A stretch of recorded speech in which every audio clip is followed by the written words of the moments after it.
Le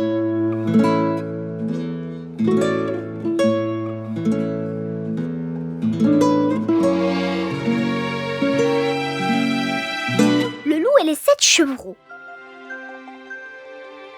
Bon, mes petits amis, je m'en vais. Je serai revenu pour midi. Pendant ce temps, soyez sages, ne faites pas de bruit et n'ouvrez la porte à personne.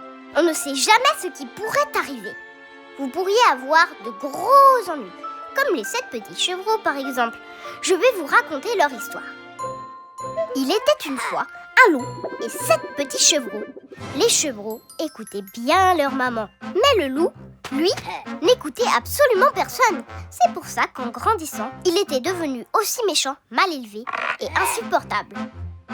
Un jour, la mère des chevreaux partit au magasin pour acheter du lait ou autre chose.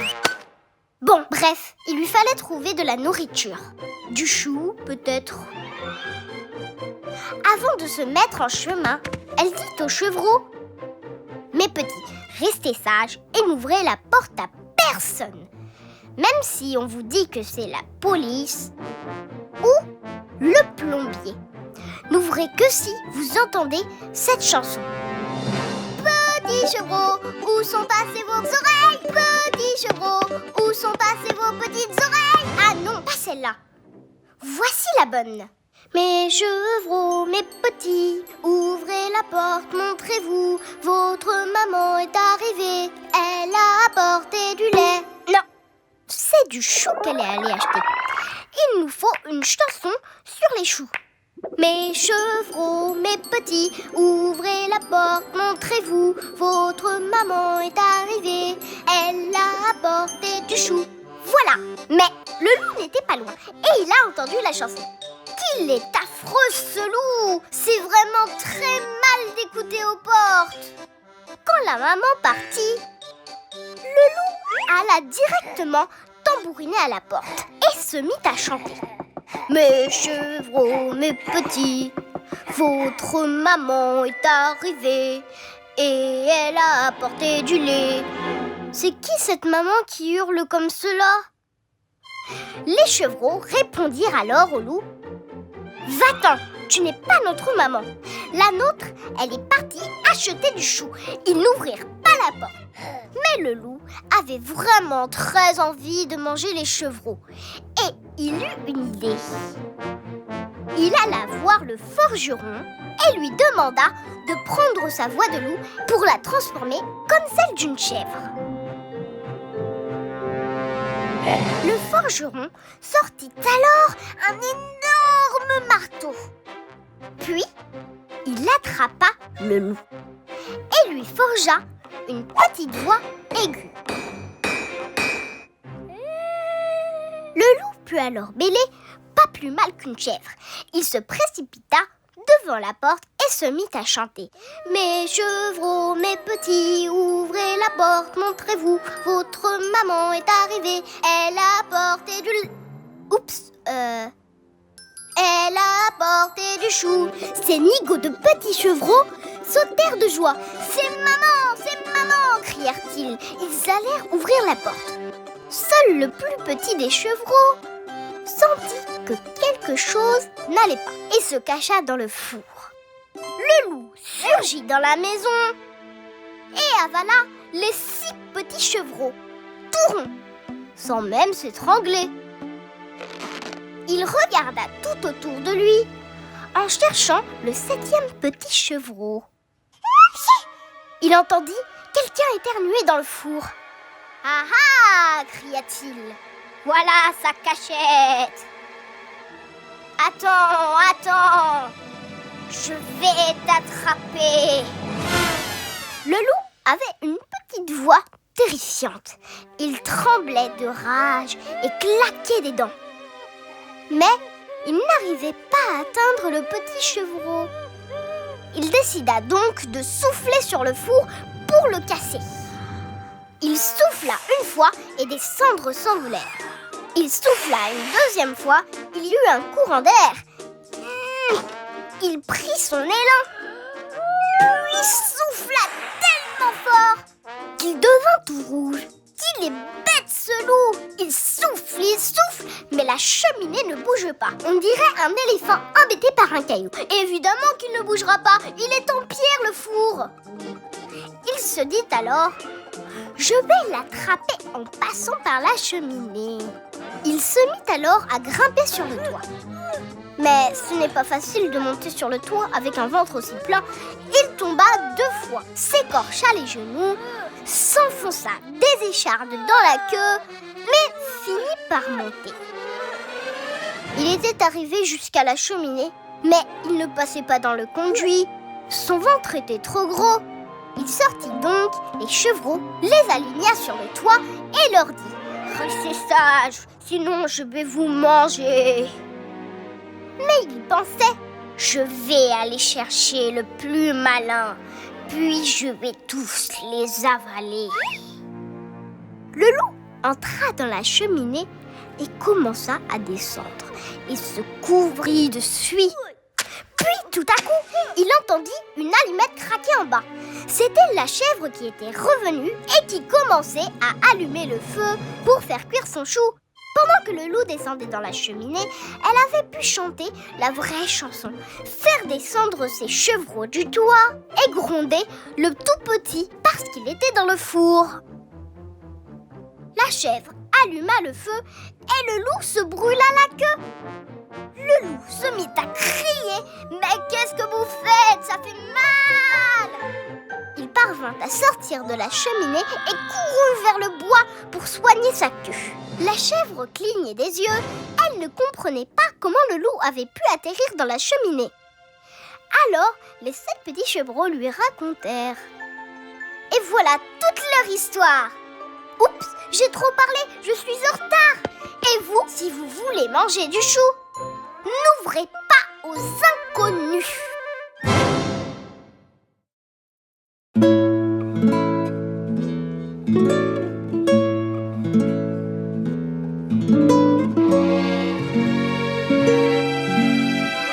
Les oies sauvages. Vous, mes tout petits chéris, vous aimez les gâteaux. Mais qui les a faits? Vous ne savez pas? Alors je vais vous raconter une histoire. Il était une fois Aliona et son petit frère Ivan. Leurs parents étaient partis faire des courses au marché. Et Aliona et son petit frère leur désobéirent. Ils allèrent dans le bois et se perdirent. Le bois était vaste et en plein milieu, il y avait un four. Dans le four, il y avait tout un tas de petits pains serrés comme des sardines. Aliona et son frère Ivan n'en croyaient pas leurs yeux. Le four dit alors d'une voix terrifiante: venez manger mes petits pains, mes enfants. Ivan sauta de joie. Mais sa sœur, Aliona, lui murmura à l'oreille: ne mange pas ces petits pains, on ne sait jamais. Mais Ivan ne l'écouta pas. Il dévora tous les petits pains, puis il se mit à crier: j'ai soif, j'ai soif. J'en étais sûre, se dit Aliona. Mais en plus, son petit frère commença à avoir le hoquet. Soudain, paf, une rivière de lait bordée de confiture apparut. Bon, ne t'inquiète pas, dit la petite Aliona. Attends, je vais t'apporter de la confiture et du lait. Mais Ivan n'était pas sage. Il ne voulait rien entendre. Il roula sur lui-même et cria: j'ai pas envie d'attendre. Je vais boire l'eau de cette flaque. Mais quel bêta! Il savait très bien qu'il ne fallait pas boire l'eau des flaques. Elle est pleine de microbes. Mais il a quand même désobéi. Il se pencha, sortit sa langue et se prépara à boire. Aliona, qui était engluée dans la confiture, lui cria: arrête, Ivan! Tu vas te transformer en chevreau! Il ne fit pas attention à elle et continua à boire. Je ne me souviens plus de ce qu'il y avait comme microbe dans cette flaque. En tout cas, Ivan se couvrit de fourrure. Ensuite, un pommier lui dit gentiment: goûte une de mes pommes, Ivan. Ivan croqua la pomme. Des cornes lui poussèrent sur la tête et ses pieds se transformèrent en sabots. Il était devenu un véritable chevreau. Au-dessus de lui, dans le ciel, volaient des oies sauvages. Elles entendirent quelqu'un mâcher très fort en dessous d'elles. C'était le chevreau qui se gavait de pommes. Il les dévorait tellement vite qu'il ne laissait même pas les trognons. Les oies furent étonnées et décidèrent de montrer ce chevreau à la sorcière Baba Yaga. Elles fondirent sur Yvan et l'emmenèrent jusqu'à la cabane aux pattes de poulet. Notre Yvan, devenu chevreau, plut énormément à Baba Yaga. Il était si doux, si gentil, si gras, que la grand-mère décida de le manger. Elle alluma un feu, puis se mit à chanter. Baba Yaga avait un chevreau gris, puis il n'en resta que les cornes et les pattes.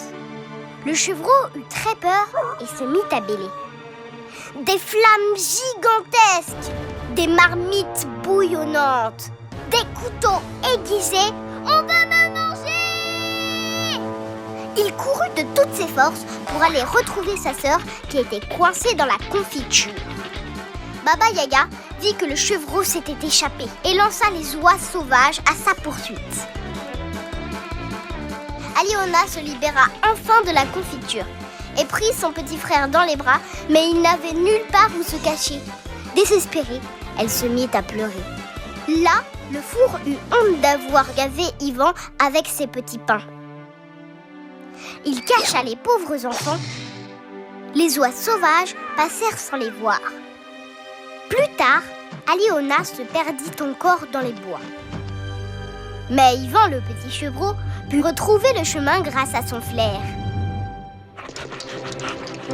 Leur père et leur mère étaient rentrés. Ils furent paniqués. Plus tard, ils emmenèrent Yvan voir des médecins. Ils lui firent des piqûres jusqu'à ce qu'il redevienne un petit garçon. Donc, le mieux, c'est de ne pas accepter de nourriture de la part d'un inconnu. On ne boit pas n'importe quelle eau. Avant, elle doit être bouillie. Sinon, vous risquez de vous transformer en chevreau et les médecins n'y pourront rien.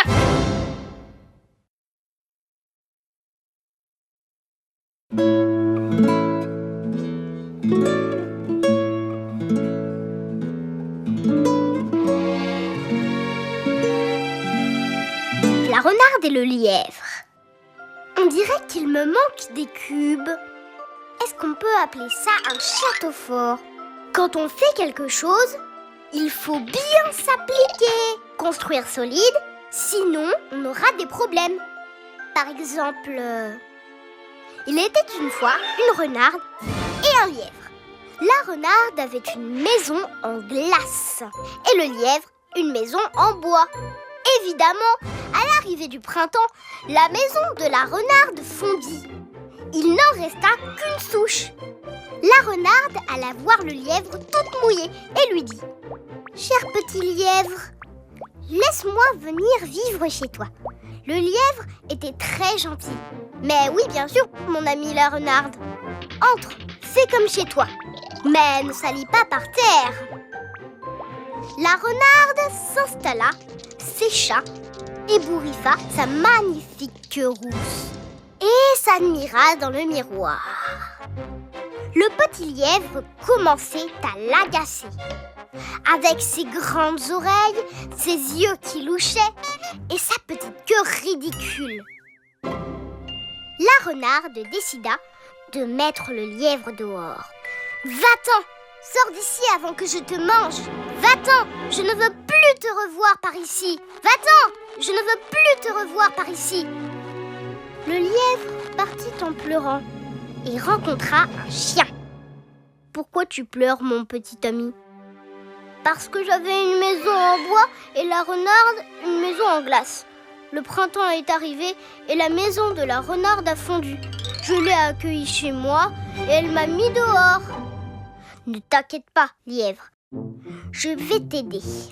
Suis-moi et allons trouver cette renarde. » Ils arrivèrent et le chien commença à aboyer. Mais la renarde ne bougea pas. Elle était allongée sur la cheminée. Puis, tout à coup, elle s'écria « Qui est-ce qui aboie comme cela ?» Vous allez voir, je vais vous sauter dessus. Je vais vous attaquer. Le chien, terrorisé, se mit à trembler et voulut s'enfuir. La renarde lui dit « Non, n'aie pas peur. Entre donc. On s'amuse plus à deux. Et toi, le loucheur, va-t'en d'ici et arrête de te plaindre. » Le lièvre s'assit sur une souche en pleurant. Là, un loup arriva. « Petit lièvre, je vais te manger. »« Ne me mange pas, loup gris, je vais te chanter une chanson. » Et il chanta. « Je suis un petit pain, je suis né dans une grange, je suis fait de farine. » Non, c'est pas la bonne chanson. Ah, je sais. Le lièvre dit « J'avais une maison en bois et la renarde une maison en glace. Le printemps est arrivé, la maison de la renarde a fondu, je l'ai accueillie chez moi et elle m'a mis dehors. » C'est pas grave. Ne t'inquiète pas, on va régler cette histoire. Suis-moi. Alors que le loup s'apprêtait à chasser la renarde, elle le vit par la fenêtre et s'exclama « Entre, très cher. Plus on est de fous, plus on rit. Mais pourquoi t'as ramené ce lièvre? Fais-le partir !» Le lièvre reprit son chemin en pleurant et rencontra un ours. « Pourquoi tu pleures, petit lièvre? Je vais te raconter, ours brun. J'avais une maison en glace et la renarde, une maison en bois. Non, c'est l'inverse. Mais ce n'est pas grave. En gros, la renarde m'a chassé de chez moi. Viens, je vais te montrer. » Ils arrivèrent devant la maison qui était pleine d'animaux, comme un zoo. Il y avait une souris grise, une grenouille verte et un taureau avec un anneau. Il y avait même un éléphant, un vrai cirque. Il y avait des animaux partout. Là, l'ours s'écria. « Quelle jolie petite maison! Moi aussi, je veux habiter ici. » « Arrête-toi! Tu ne peux pas rentrer! Tu es trop grand! Sors d'ici !» C'était le chaos. Les petits couinaient, les grands grognaient et les murs tremblaient. Et évidemment, ils ont cassé la maison. Ils ont failli s'écraser les uns les autres. Voilà ce que j'en dis. Quand on veut devenir ami avec quelqu'un, il faut prévoir une grande maison bien solide.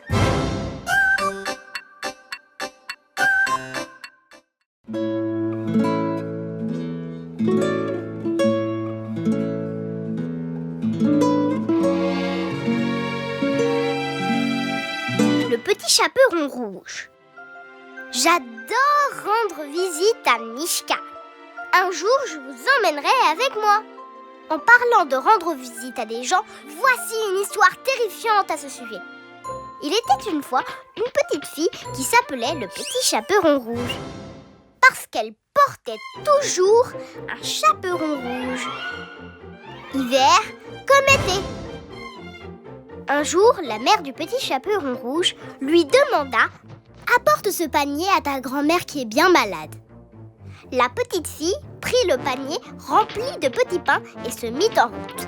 Elle suivit le sentier de la forêt et les petits pains sentaient tellement bon qu'elle s'arrêta et se dit « Je vais m'asseoir sur une souche et manger un petit pain. » Mais là, quelqu'un arriva et paf! En plein dans l'arbre. C'était le coloboc. Il resta là à remuer la tête. En réalité, le coloboc n'était rien de plus qu'une tête. Il n'avait ni jambes ni bras. Le chaperon rouge le souleva. Et le coloboc lui dit « Ne me mange pas, je te chanterai une chanson. » Qui voudrait te manger? Tu as roulé dans toute la forêt. Je ferai mieux de t'emmener avec moi chez ma grand-mère. Tu me seras peut-être utile. Le petit chaperon rouge prit le coloboc et le déposa dans son panier. Le loup, qui était caché derrière un buisson, décida de tous les manger. Le chaperon rouge, la grand-mère et le coloboc. La pauvre grand-mère malade était dans son lit. Elle fut très étonnée quand elle entendit frapper à sa porte. « Qui est là ?» demanda-t-elle. « C'est moi, ta petite fille, le petit chaperon rouge, » répondit le loup. Ma petite fille a dû tomber malade aussi. Elle a la voix tellement grave. Pensa la grand-mère. Elle dit, tire sur la chevillette et la bobinette s'ouvrira. C'est ce que fit le loup. La porte s'ouvrit et la suite est vraiment horrible. En gros, le loup a dévoré la grand-mère toute crue. Il n'a recraché que ses lunettes et son bonnet. Il se lécha les babines et commença à attendre le chaperon rouge. Il se déguisa en grand-mère malade, avec le bonnet et les lunettes. Dès qu'il s'installa sous la couverture, on frappa à la porte. « Qui est là ?» Le chaperon rouge répondit. « C'est moi, grand-mère, ta petite fille, le petit chaperon rouge. »« Tire sur la chevillette et la bobinette s'ouvrira, » dit le loup déguisé en grand-mère. La petite fille entra, déposa le panier avec le coloboc par terre et n'en crut pas ses yeux. Sa grand-mère était vraiment tombée très malade.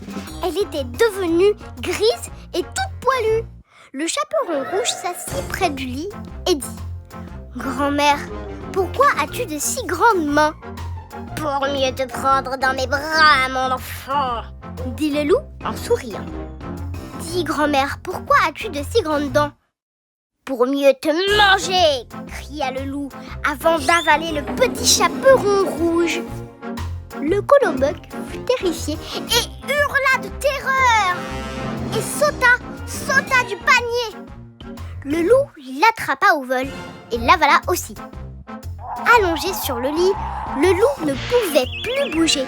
On peut vraiment manger autant d'un coup ? Bien sûr, mais pas sans tomber malade.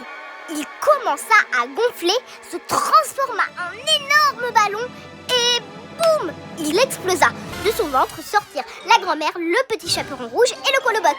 Le chaperon rouge et sa grand-mère se mirent à rire et faire la fête. Pendant ce temps, le coloboc sauta sur le rebord de la fenêtre et reprit sa route. Il roula le long du sentier, puis rencontra un renard. Le coloboc lui chanta sa chanson. Et le renard lui répondit « Je suis vieux et je n'entends plus très bien. Viens donc t'asseoir sur mon museau et répète-moi tout ça. » Le coloboc lui sauta sur le museau et se mit à chanter. Et là, hop, il le mangea. Voici la morale de cette histoire. Tu t'es déjà fait manger une fois. Pourquoi tu montes sur le museau d'un renard que tu ne connais pas ? Le chaperon rouge aussi a appris une leçon. Ne dis pas où tu vas aux inconnus quand tu te promènes dans les bois. Mais le plus important, c'est d'aller voir sa grand-mère plus souvent. Comme ça, le loup ne pourra pas se faire passer pour elle.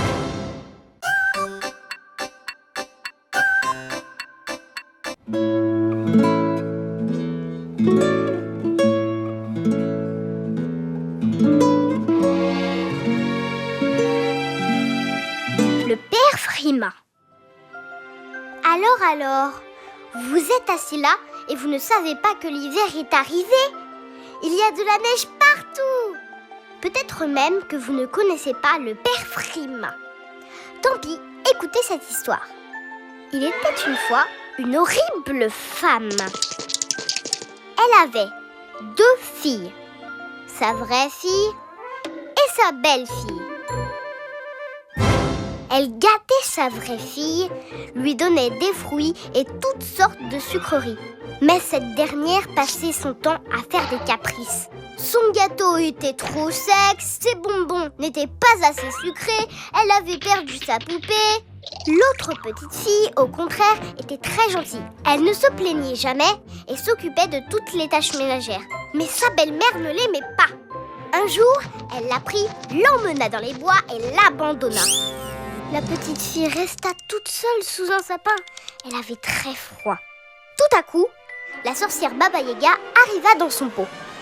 Elle atterrit et là, le père Frima surgit. « Baba Yaga, arrête d'embêter les enfants !» Baba Yaga lui répondit « Je ne mange pas les petites filles congelées. Regarde, elle va bientôt se transformer en glaçon. En plus, j'ai déjà une angine. À cause de toute ta neige, les pattes de ma cabane sont collées au sol. Elle ne peut plus se tourner vers les bois ni vers moi. » Ah bon, allez. Va-t'en. Je te promets que demain, les températures vont remonter, c'est prévu. Il était tellement drôle. C'était comme à la télé. Enfin, vous voyez quand il présente la météo. Ensuite, Baba Yaga remonta dans son pot et s'envola vers sa cabane. Le père Frima s'approcha de la petite fille et lui posa cette question étrange. « Tu n'as pas trop froid, ma jolie ?» « Tout va bien, monsieur le père Frima, répondit-elle. « Oh, voilà une petite fille bien élevée, pensa le père Frima. Elle n'est pas capricieuse. » Il décida de la prendre avec lui et l'emmena dans son palais de glace. « Tu vas sauter sur les édredons pour envoyer des plumes dans tous les sens. Là, il se mettra à neiger. Quand tu balayeras les plumes, le soleil apparaîtra. Si tu y arrives bien, je serai très convalescent. Non, réfléchissant. Non, renaissant. » Qu'est-ce qu'il a dit déjà? Ah, ça y est, reconnaissant. La petite fille s'appliqua tellement que le père Frima fut absolument ravi. Il décida de l'offenser, récompenser. Il l'emmena dans une clairière où les 12 mois de l'année étaient réunis autour d'un feu et lui firent tous des cadeaux. Les mois de printemps offrirent un énorme panier de fleurs, les mois d'été des champignons et des baies, et les mois d'automne un sac de pommes de terre. Et encore autre chose qu'on ramasse en automne? Ah oui, des feuilles mortes. Le père Frima et les mois d'hiver, quant à eux, lui offrirent un attelage de chevaux blancs et un sapin de Noël. Et puis, toute une malle de beaux vêtements aussi. La petite fille revint chez elle, toute rose et toute riche. Quand sa méchante belle-mère la vit, elle commença à lui poser des questions. Où est-ce qu'elle avait trouvé tout cela? La petite fille était gentille. Elle déposa le sac de pommes de terre dans un coin et elle lui raconta tout. La méchante femme prit alors sa fille et la jeta dans les bois. Assise sous le sapin, elle mangeait son pain d'épices. Elle mettait des miettes partout. Quelle horreur! Là, le père Frima surgit et lui demanda: « Tu n'as pas trop froid, ma jolie? » « Pas trop froid, mais j'ai le nez qui coule. » « Allez, vite, les cadeaux !» Le père Frima en tomba à la renverse, mais il reposa sa question. « Tu n'as pas trop froid, ma jolie ?» La petite fille se leva d'un bond, tambourina des pieds. « Tu veux me congeler, c'est ça? Donne-moi tout ce que je mérite !» Le père Frima se releva, la toucha avec son bâton magique et la petite fille se transforma en un bonhomme de neige. Elle restera comme ça jusqu'au printemps ou peut-être même plus longtemps. Pendant ce temps, la gentille petite fille fêtait Noël. En plus, elle avait offert des cadeaux à tout le monde. C'était parfait. Voilà mes amis, souvenez-vous bien, il n'y a que les enfants gentils et travailleurs qui sont récompensés. Par contre, si vous êtes fainéants et méchants, personne ne vous fera de cadeaux.